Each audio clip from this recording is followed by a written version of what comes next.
Selamat datang dan salam sehat bagi kita semua. Selamat datang kembali di acara Sehati, podcast sehat bersama Suwandi. Dan pada siang hari ini saya Anam akan menemani rekan semua untuk mengetahui lebih jauh tentang penyakit jantung.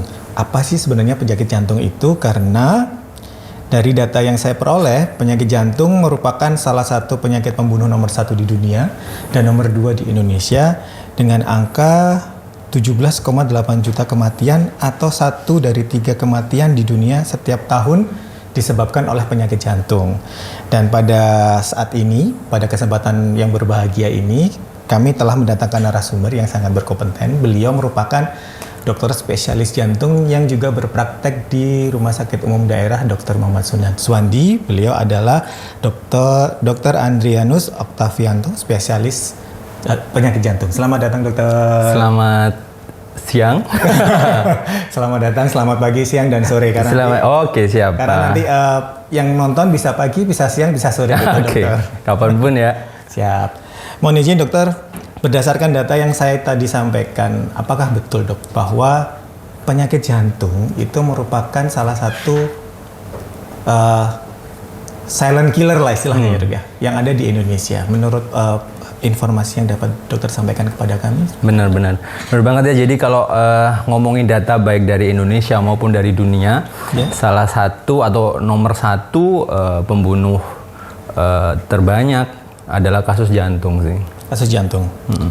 Dari kasus jantung sendiri, dok, kalau misalnya dijabarkan, karena istilah-istilah yang beredar di masyarakat itu kan banyak sekali, dok. Klasifikasi dari penyakit jantung sendiri itu sebenarnya ada berapa sih, dok? Ataukah ada yang bilang gagal jantung, ada yang bilang stroke atau meninggal karena kolaps atau banyak istilahnya. Kalau dari klasifikasi sendiri, penyakit jantung itu ada pembedanya nggak, dok? Dari jenisnya? Kalau ditanya mengenai jenis penyakit jantung itu banyak sekali ya. Makanya ada namanya spesialis jantung dan pembuluh darah. Dokter yang cuma belajar jantung aja. Padahal kalau dari keseluruhan tubuh itu kan bagian jantung kan organnya cuma segini nih, sekepalan tangan manusia. Tapi sekolahnya lama, sekitar 5 tahunan gitu kan. Jadi kita cuma mempelajari jantung gitu aja. Kalau tanyain mengenai jenis-jenis penyakit jantung, banyak banget. Jadi ada penyakit jantung koroner. Itu yang merupakan salah satu penyebab kematian nomor 1 baik di Indonesia maupun di dunia. Terus penyakit jantung bawaan, penyakit jantung katup, penyakit jantung bengkak atau yang dibilang kardiomiopati seperti itu. Gagal jantung, akhir dari semua penyakit jantung kalau nggak diobati secara bagus akan masuk pada fase gagal jantung gitu. Baik, dokter. Dari sekian banyak tadi yang disampaikan oleh Dr. Andrianus, ya, dok, kami memanggilnya Dr. Andrianus ini, yang paling sering terjadi di masyarakat itu yang mana, dok? Kalau dari berdasarkan pengalaman dokter menangani pasiennya. Kalau dari data paling banyak penyakit jantung koroner. Terkait sama aterosklerosis ya. Jadi ada penumpukan plak atau kolesterol di dinding pembuluh darah. Itu terjadi mulai dari kecil sampai usia lanjut. Oh gitu. Jadi mohon izin, dok, berarti ke apa tadi, dok? Ke jantung koroner ya, dok? Iya, benar. Berarti seperti jantung koroner itu menyerangnya tidak hanya pada usia tertentu atau anak muda istilahnya. Masyarakat produktif jika tidak menjaga kesehatannya, apakah juga bisa terindikasi dengan jantung koroner? Benar. Jadi kalau dulu waktu saya sekolah baca buku di literatur itu bahwa jantung koroner ini penyebab nomor 1 kematian untuk usia 40 tahun ke atas. 40 tahun ke atas. Tapi sekarang karena ada perubahan gaya hidup, kemudian sedentary lifestyle itu seperti kayak kita nggak ngapa-ngapain gitu, mager katakan. Kata anak sekarang itu mager gitu, scroll kayak gitu-gitu, nggak mau aktivitas fisik.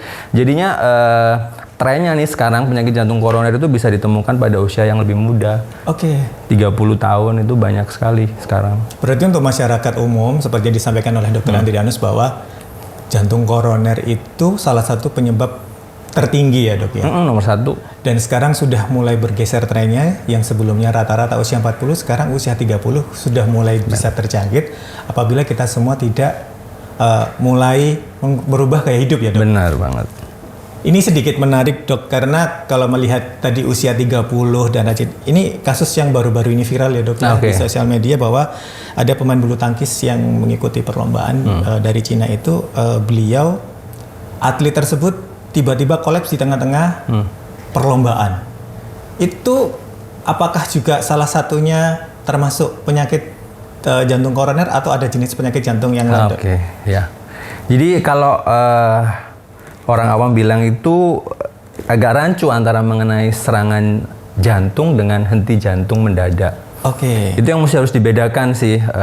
Tugas kita sebetulnya promosi kesehatan, tenaga medis, dokter harus memberikan edukasi kepada masyarakat awam bahwa serangan jantung dan henti jantung mendadak itu dua hal yang sebetulnya berbeda, tapi saling berkaitan. Dua-duanya merupakan kondisi yang serius yang harus membutuhkan penanganan yang cepat dan tepat gitu. Kalau kita lihat dari video yang beredar di sosial media ataupun televisi ya, saya lihat pertama bugar, usia muda, rutin olahraga, atlet, jelas sekali itu training kan, exercise trainingnya pasti gila-gilaan kan ya, dibandingkan kita yang mager, mager kalau enggak ya lari-lari sebisanya. Kalau jadi ada namanya intensity exercise ataupun recreational exercise. Intensity exercise itu yang dilakukan oleh para atlet. Jadi memang profesional ya dok. Profesional benar. Kalau rekreasional kayak kita lah mungkin jalan sehat tiap Sabtu Minggu kayak gitu-gitu. Berbeda lah. Muda, kemudian tidak ada faktor resiko, kemudian terlihat atau tampak bugar. Kenapa sih bisa kena serangan? Benar. Henti jantung mendadak. Benar. Nah itu yang harus dibedakan. Kalau melihat dari video yang beredar, kemungkinan besar penyebab dari kematian pebulu tangkis Cina ini adalah henti jantung mendadak, bukan serangan jantung. Apa bedanya kemudian henti jantung mendadak dan serangan jantung ini? Henti jantung mendadak itu kayak jantung berhenti mendadak gitu. Jadi freeze gitu dok. Iya, jadi tanpa ada gejala sebelumnya. Yang kalau kita lihat dari video itu kan juga tiba-tiba jatuh, benar ya. Jadi hilangnya fungsi dari jantung secara mendadak. Apa akibatnya? Jantung itu kan tujuannya salah satu fungsinya adalah mengalirkan oksigen makanan yang lewat darah ke seluruh tubuh, terutama untuk diambil di organ vital seperti otak, paru, ataupun jantung ya. Kalau seandainya jantungnya tiba-tiba berhenti, maka organ-organ vital tadi nggak dapat makanan, nggak dapat oksigen. Jadi yang dilihat atau yang dirasakan oleh korban atau pasien akan jatuh, pingsan, kehilangan kesadaran. Beda dengan serangan jantung. Serangan jantung itu pasti ada gejala yang mendahului, seperti nyeri dada, kemudian sesak, nyeri dadanya khas seperti ditimpa benda berat, menjalar ke rahang, menjalar ke lengan, kayak gitu, yang seperti kita biasa baca. Dua-duanya berbeda tapi saling berkaitan. Seperti bersaudara gitu ya, benar, ya. Benar. Tapi dengan kasus yang berbeda. Tadi disampaikan oleh dokter bahwa kalau henti jantung mendadak itu adalah sesuatu bentuk yang jantungnya berhenti tek gitu ya dok. Kalau misalnya kita mau supaya itu tidak terjadi karena itu tidak ada gejala sebelumnya, bisa nggak sih dok kita itu mengetahui atau menghindari supaya itu tidak terjadi? Misal nih penyebabnya henti jantung mendadak sendiri, kalau secara saintifik mungkin atau berdasarkan informasi yang dapat dokter bagikan kepada kita semua, bahwa henti jantung mendadak itu penyebabnya apa, dan untuk menghindari itu yang paling mudah seperti apa dok? Jadi henti jantung mendadak itu penyebabnya banyak. Biasanya kita kategorikan berdasarkan rentang usia korban ataupun pasien yang mengalami. Pada kelompok usia lebih dari 40 tahun ke atas itu yang paling sering penyebab dari henti jantung mendadak yaitu serangan jantung itu tadi. Jadi serangan jantung bisa menyebabkan henti jantung mendadak, gitu ya. Kalau mungkin orang bilang itu heart attack itu serangan jantung. Pada kelompok usia di bawah 40 tahun itu paling sering adalah kelainan bawaan, yaitu adanya muncul irama atau kelainan listrik dari jantung. Terdapat bawaan berarti secara genetik. Mungkin dari, mohon koreksi ya dok, berarti kalau orang tuanya punya riwayat penyakit jantung atau keluarga terdekat dari omnya atau dari keluarga bapaknya itu memiliki riwayat penyakit jantung, bisa memungkinkan untuk menularkan ke secara genetik seperti itu dok? Benar, pada kondisi ada kelainan listrik atau irama jantung bawaan, maka perlu screening. Jadi pada usia yang muda, terlihat sehat, tanpa ada keluhan jantung sebelumnya atau riwayat sakit jantung sebelumnya, tapi dia punya riwayat keluarga, baik ayah atau ibu atau saudara kakek nenek yang meninggal di usia mudanya dalam artian kurang dari 40 tahun secara mendadak, atau ada riwayat pingsan. Nah, ini merupakan kelompok resiko sih. Apakah benar orang atau pasien tersebut mempunyai kelainan listrik di jantungnya gitu. Nah, ini yang harus kita lakukan pemeriksaan lebih lanjut.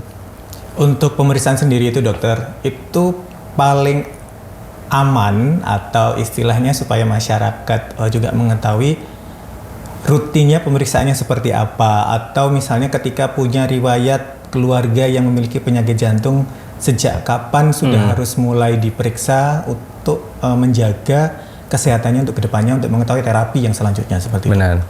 Jadi pada kondisi di mana, benar pertanyaannya apa tadi? Tadi dari jawaban dokter itu kan penyakit jantung itu bisa merupakan genetik. Nah, dari penyakit genetik tersebut supaya masyarakat ini juga tahu sejak kapan masyarakat ini bisa memeriksakan diri. Karena kalau genetik kan jantung ini juga tidak ada tandanya, tapi tiba-tiba terjadi. Untuk mengantisipasi bahwa dia punya kelainan gangguan kelistrikan, itu di usia berapa dok yang paling aman untuk yang genetik? Kalau yang non genetik tapi dia seperti merasa sering, tadi disampaikan sama dokter, dadanya sering terasa nyeri atau pernah pingsan kalau kena terik yang sangat tinggi atau pingsan secara mendadak, itu paling aman pemeriksaannya itu apakah rutin dan mulai kapan dok?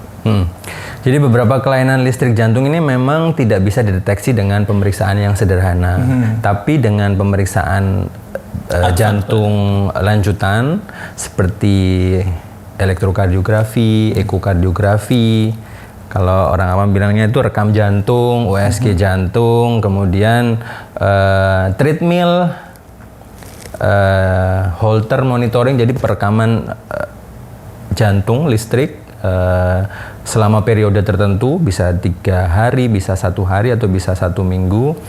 Ataupun pemeriksaan listrik jantung itu sendiri atau elektrofisiologis tadi itu bisa nanti merangkum, dalam artian mengkategorikan orang atau pasien ini termasuk kelompok yang memiliki resiko tinggi untuk terjadinya henti jantung mendadak di masa mendatang apa enggak. Jadi seperti itu. Kalau ditanya mulai kapan usia yang pas untuk kita melakukan pemeriksaan, sebenarnya nggak ada di literatur mengenai kapan kita harus memulai pemeriksaan screening itu tadi. Tapi dengan adanya riwayat keluarga yang pernah meninggal mendadak pada usia muda, ataupun ada keluhan pingsan kalau penyebabnya dari jantung itu biasanya pada saat aktivitas, kemudian dia akan kembali spontan. Pingsannya itu durasinya cuma beberapa detik. Pingsan itu kan bisa macam-macam ya penyebabnya, dari saraf juga bisa, dari jantung juga bisa, psikis juga bisa. Nah, yang membedakan penyebab pingsan dari jantung ini adalah dia akan full recovery. Jadi setelah pingsan itu dia akan sadar penuh tanpa adanya gangguan defisit dari neurologis, dalam artian ya dia bisa gerak aja gitu. Dan durasi dari pingsannya itu tidak lama ya, Dok? Nggak lama. Beda kalau saya pingsan karena neuro akibat stroke ataupun epilepsi dan sebagainya, itu mungkin bisa agak rentang waktunya lebih lama. Kemudian kejang-kejang gitu, benar, setelah bangun dia bisa merasakan kelemahan anggota tubuh ya. Gitu. Jadi untuk masyarakat nih, khususnya para usia yang di bawah 40 tahun, pingsan itu banyak. Yang bergejala pingsan dengan gangguan jantung ya, Dok, istilahnya itu hanya sepersekian detik dan bisa bangun dan tidak merasakan gangguan di fungsi tubuh lainnya. Iya, jadi setelah bangun full recovery, dalam artian pasien ditanyain ya oke-oke aja. Terus tidak ada kelemahan di salah satu anggota tubuh setelah dia siuman dari pingsan. Baik. Mengenai yang kejang, itu juga bisa salah satu dari gejala dari henti jantung mendadak. Kenapa bisa kejang? Karena yaitu tadi jantung berhenti fungsinya untuk memompa darah ke seluruh tubuh. Sebelum pingsan berarti, Dok? Bisa jadi pingsan dulu, kemudian kejang. Timbul kejang. Ya. Okay. Kejang itu kan terjadi karena nggak ada darah yang mengaliri otak, sehingga otak nggak bisa melakukan fungsinya dengan gangguan koordinasi, gangguan kesadaran, itu kan semuanya diatur oleh otak. Kalau seandainya otaknya nggak dapat aliran darah, akan terjadi gejala seperti itu. Baik, Dok. Mungkin lebih lanjut lagi itu ketika nih, Dok, misal di masyarakat seperti kasus yang viral kemarin, ketika seseorang mengalami henti jantung mendadak, tindakannya yang paling tepat itu seperti apa, Dok? Karena kan mungkin orang awam yang mengetahui hal tersebut seharusnya bisa menyelamatkan. Benar. Jadi malah tidak bisa menyelamatkan. Benar. Apabila ada informasi yang bisa dibagikan kepada masyarakat, khususnya terutama, tapi tetap memegang teguh prinsip bahwa menolongnya harus tetap yang benar gitu. Benar. Jangan sampai nanti menolong ala kadarnya malah memperparah henti jantungnya. Ya, kalau secara data henti jantung mendadak itu malah paling sering ditemukan di luar rumah sakit. Jadi sekitar 80% kejadian kasus henti jantung mendadak itu 80%-nya terjadi di luar rumah sakit. Yeah. Dan dari 80% kejadian henti jantung total itu separuhnya, sekitar 35 sampai 40% itu ada orang di sekitarnya. Nah, dari 35 sampai 40% itu tadi, kurang dari 20% yang akan membantu untuk melakukan resusitasi. Bayangkan. 100% hanya 20%. Bener. Itu pun dari 35% Bener yang banget. berdekatan dengan orang lain. Benar banget. Dan apabila ada kejadian henti jantung mendadak dan tidak dilakukan penanganan secara tepat dan cepat, maka akan terjadi penurunan angka keselamatan korban atau pasien yang mengalami henti jantung mendadak itu setiap menitnya akan berkurang 7-10%. Hitungannya sudah menit ya, Dok, ya? Menit, hitungannya menit. Karena mau nggak mau otak itu akan terjadi kerusakan ketika tidak dialiri darah sekitar 4 menit. Akan terjadi kerusakan maksimal. Permanen, sorry. Berarti kalau terjadi henti jantung mendadak, yang harus dilakukan pertama kali apa ya, Dok? Ketika misal nih, ya amit cabang bayi Dok, ya, saya ada pasien atau masyarakat tiba-tiba pingsan. Mas Anam di sebelahnya gitu ya? Ya, saya kan takut, Dok, nanti ini saya harus apa ini tindakannya gitu, Dok? Takut itu kan karena nggak ada ilmunya ya. Betul. Jadi nggak pede, malah takut nanti, aduh ini malah bikin parah apa enggak gitu betul, kan. Nah, sebenarnya tugas kita juga. Masyarakat umum semakin mengetahui bahwa kalau ada kejadian seperti ini, ada waktunya, karena tadi disampaikan 1 menit, maksimal 4 menit sebelum otak mengalami kerusakan yang permanen. Benar. Jadi yaitu periode kritis itu 4 menit itu untuk melakukan resusitasi pada saat kita melihat adanya korban henti jantung mendadak. Karena setiap menitnya tadi akan menurut angka keselamatan itu sekitar 7-10%. Nah, apa yang kita lakukan ketika kita melihat ada situasi pasien atau orang atau korban yang tiba-tiba henti jantung mendadak, pastikan sebelum menolong itu kita di lingkungan yang aman. Katakanlah henti jantung mendadak itu terjadi pada orang yang berkendara, jadi tengah-tengah jalan, ya jangan ditolong di situ, kita pinggirkan. Nanti kita malah ketabrak, gitu kan. Orang lain yang kena jantungan. Bener. Jadi nanti domino efek banyak yang nggak cuma nolong kamu, nggak cuma nolong pasien, nolong Mas Anam juga. Betul. Jadi posisikan lingkungan aman untuk pasien dan untuk penolong. Kemudian cek kesadaran. Apakah benar ini pingsan, nggak sadar gitu. Kita bisa cek misal tepok atau panggil nama Pak, Bu, seperti itu.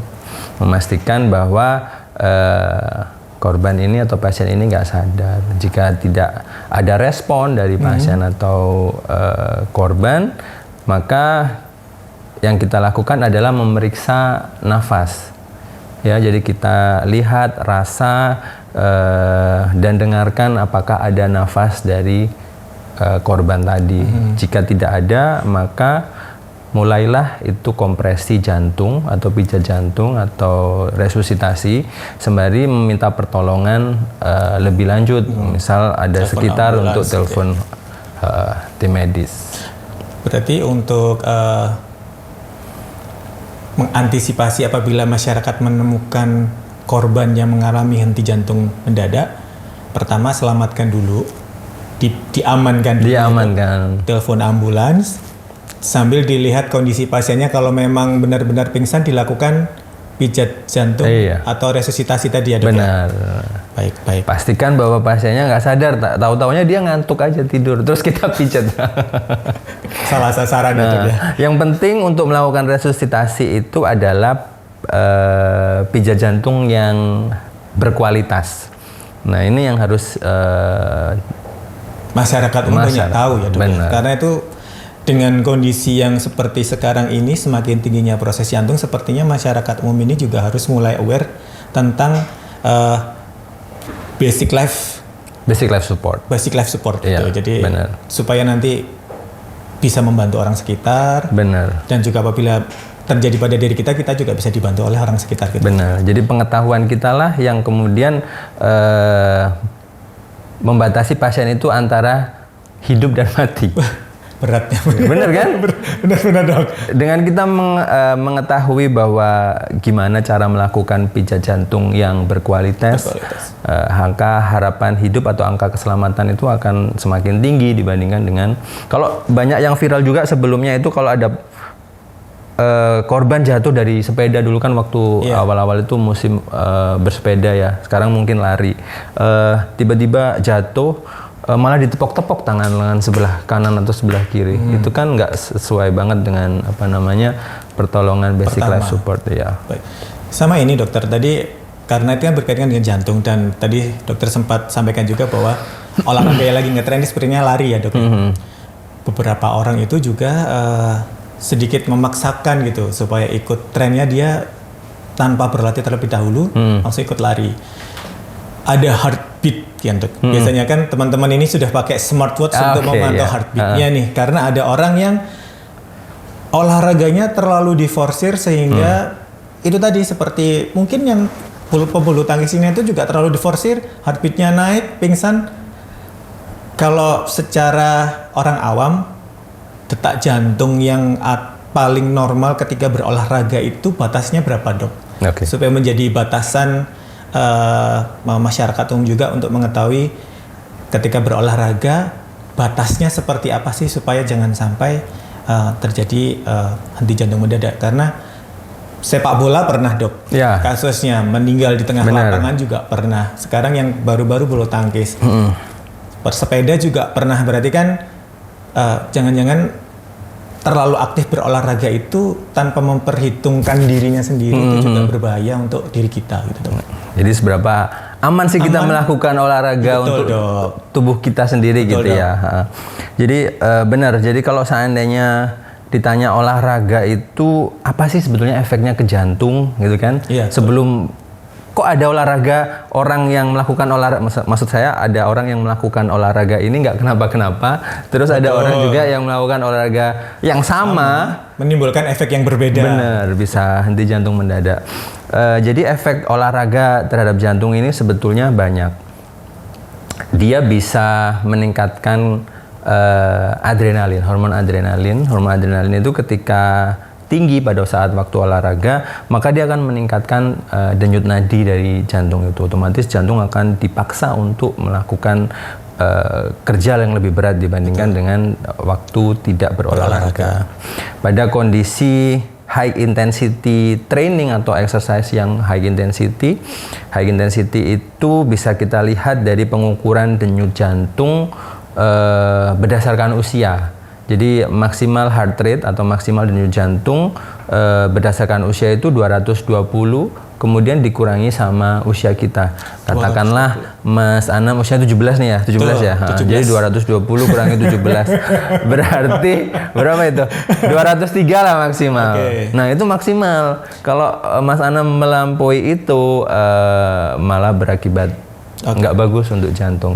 Tapi yang disarankan kita adalah sebetulnya cukup moderate exercise. Jadi 85% dari maksimal heart rate tadi. Jadi kalau 220 dikurangi oleh 17 tadi usia. Ya, itu adalah maksimum heart rate yang bisa paling aman lah dok ya. Jangan sampai lebih gitu dok ya. Iya aja, itu batas dari batas tertingginya. Batas tertinggi. Untuk menjaga jantungnya supaya tidak terlalu terforsir. Benar. Nah, yang disarankan sebetulnya kita nggak perlu sampai pada tahap maksimal denyut jantung tadi gitu. Cukup 85% dari maksimal denyut jantungnya supaya olahraganya tetap aman gitu ya. Benar. Nah, pada kondisi orang yang sebelumnya sudah ada kelainan listrik di jantung, ini akan jadi masalah. Oh, betul. Jadi kenapa kok orang dengan heart rate segitu, beban latihan yang sama, nggak kenapa-kenapa, kemudian pada atlet ini bisa timbul gejala yang berbeda. Atau orang katakanlah yang tampak sehat ini bisa henti jantung gitu. Jadi ada substrat, ada penyakit dasar yang belum diketahui sebelumnya, yang kemudian tercetus oleh olahraga karena peningkatan hormon adrenalin tadi. Oke, baik dok. Tadi penjelasannya cukup sangat lengkap gitu ya dok ya. Dari pemaparan yang dokter tadi sampaikan, di rumah sakit Dr. Muhammad Suwandi sendiri dok, untuk pemeriksaan tersebut fasilitas apa aja dok yang ada di rumah sakit Suwandi, supaya nanti masyarakat ini ketika ingin memeriksakan kondisi jantungnya atau kelainan kelistrikannya yang bisa dilayani di rumah sakit Suwandi sendiri kan dokter ini dok berpraktek di sini ya, benar, ya. Jadi fasilitas-fasilitas atau pemeriksaan yang bisa dilayani di rumah sakit Suwandi sendiri dok, supaya nanti masyarakat baik umum ataupun BPJS itu bisa semakin rutin untuk pemeriksaan jantungnya untuk menekan angka pasien dengan penyakit jantung gitu dok. Okay.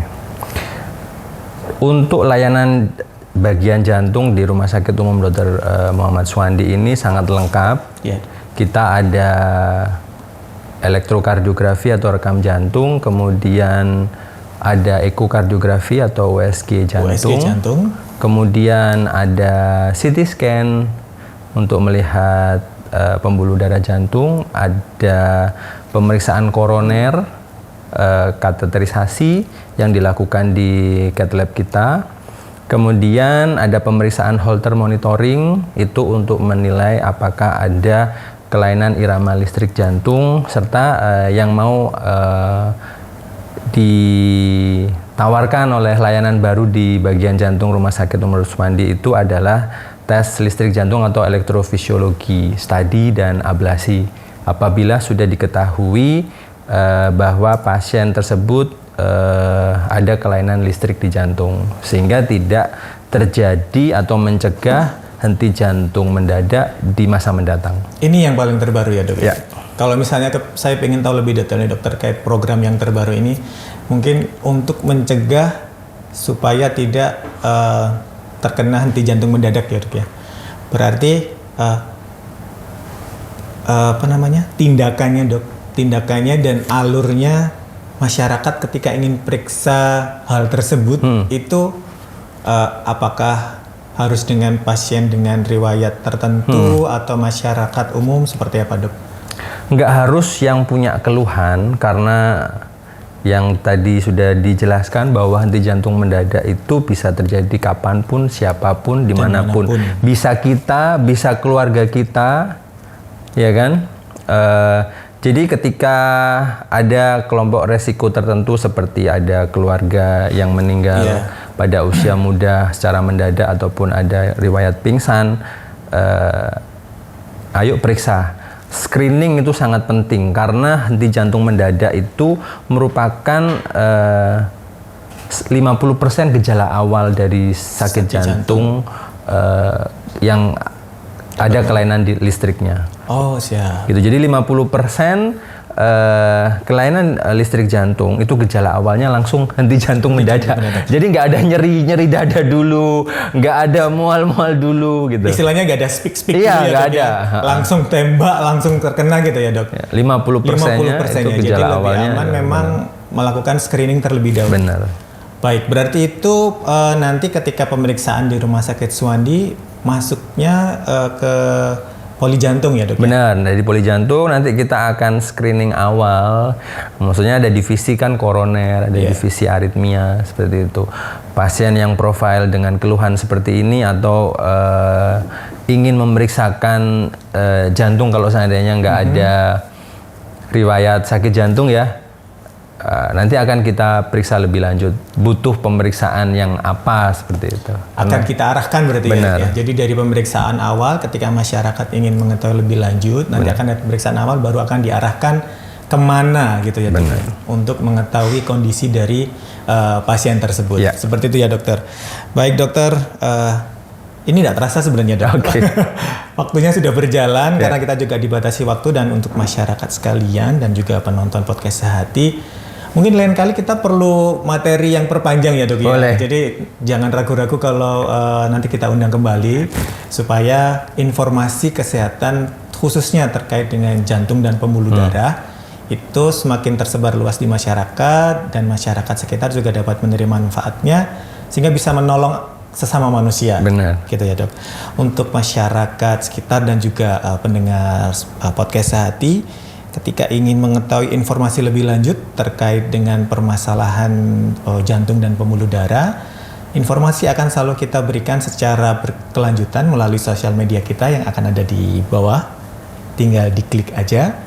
Dan juga akan ada nomor pendaftaran yang akan masuk ke dalam website eHealth Surabaya untuk proses pemeriksaan, dan juga kontak person dari layanan unggulan kami yaitu dari tim PKRS dan juga Humas yang akan menjawab segala pertanyaan yang berkaitan dengan layanan, fasilitas dan juga promosi kesehatan yang ada di Rumah Sakit Dr. Muhammad Suwandi Surabaya. Baik, sekian dari kami, salam sehat untuk kita semua. Sampai jumpa di podcast Sehati selanjutnya. Mohon maaf apabila ada salah-salah kata. Terima kasih dokter atas kehadirannya. Terima kasih Mas Anam. Lain kali kita akan berjumpa kembali. Sekian, wassalamualaikum warahmatullahi wabarakatuh. Waalaikumsalam warahmatullahi wabarakatuh. Terima kasih dokter.